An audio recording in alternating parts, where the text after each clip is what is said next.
Welcome to Christ Church. The following is a homily from our Sunday morning gathering in Tulsa, Oklahoma. Enjoy.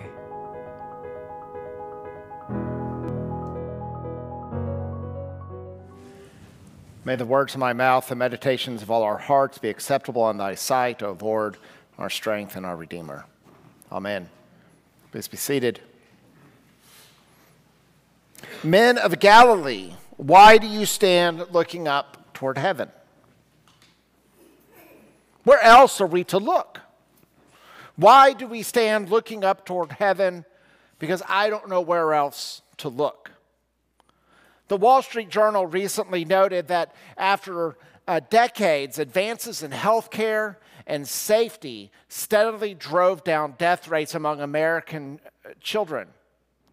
But an alarming reversal, rates have now risen to the highest levels in 15 years, driven particularly by homicides, gun violence, drug overdose, car accidents, and suicides.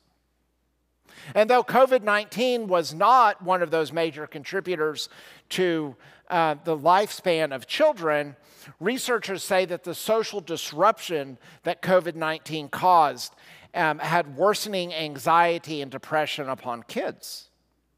Greater access to firearms, dangerous driving, and more lethal narcotics all help push up death rates. The article highlighted one family. Joshua Gillen was 11 years old when the pandemic hit and his suburban middle school was closed. He'd grown up confident with lots of friends, played baseball, rode his bike in the dirt. The shutdowns caused a temporary break from organized sports, and an indefinite hiatus occurred. His mom watched as his once confident son began to doubt himself and show greater and greater levels of anxiety. She says when COVID hit, our child that was never depressed suddenly became depressed.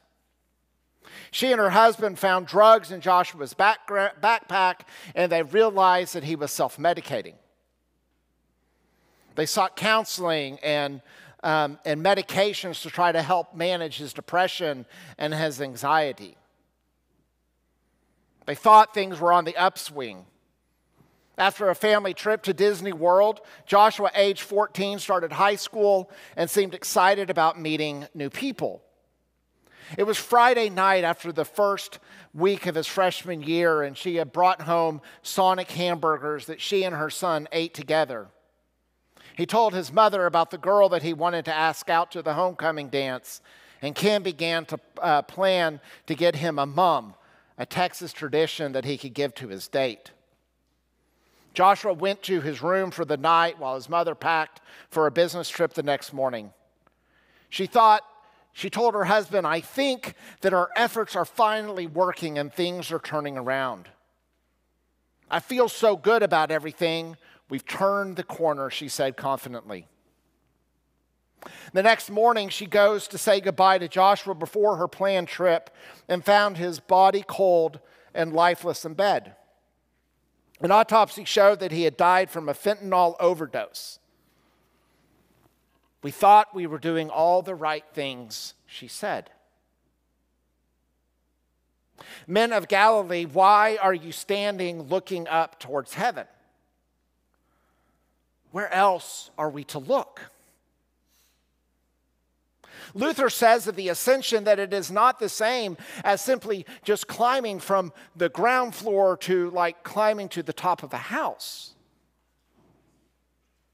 Luther says it means that in the Ascension that Jesus is above all creatures. And that strangely, it means that Jesus is closer to us than any other creature is close to us. Luther warns of the temptation of sin and how sin can often lead us to despair and sadness. But Luther proclaims confidently in the Ascension that sin has no power, that sin in Jesus' death, resurrection, and ascension has been taken captive, and its tyranny is ended. Paul says as much in today's reading in Ephesians. God raised us up with him and seated us with him in the heavenly places.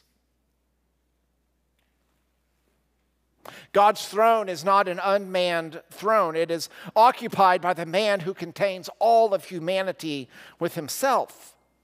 In other words, God's throne contains us as well.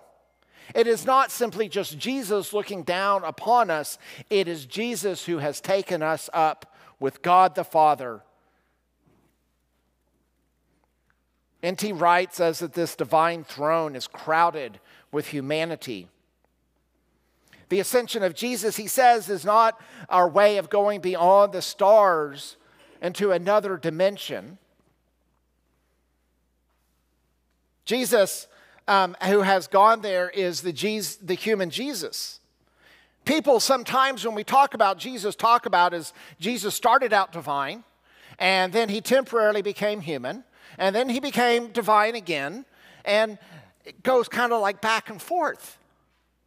But the ascension rules out this notion that Jesus is sometimes human and sometimes divine. What it means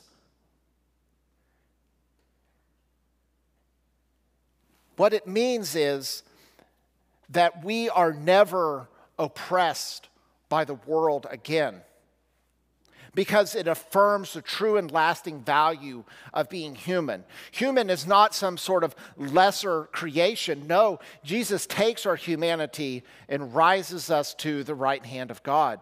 The risen Jesus was more human, not less human. His risen humanness, Wright says, is the affirmation of the previous humanness. But now it's without the frailty and the dying. Jesus' resurrection is God's way of saying there is such a thing as genuine humanness, that human life is not some sick joke promising everything and giving nothing. Men of Galilee, why are you looking up to heaven? Because where else is there for us to look? This past week, I was at a conference. And in the conference, it was filled with pastors of various faith traditions. We all sort of expressed a similar feeling of helplessness, of hopelessness. So many people don't look to God for their answers. They look for their political allegiances to give the answers to life's deepest questions. Sowing division and anger and hatred and competition. We seek the political answer, not the answer that God has given. Why do we look to the elephant or to the donkey when it is Jesus who is the Lamb who is reigning from heaven?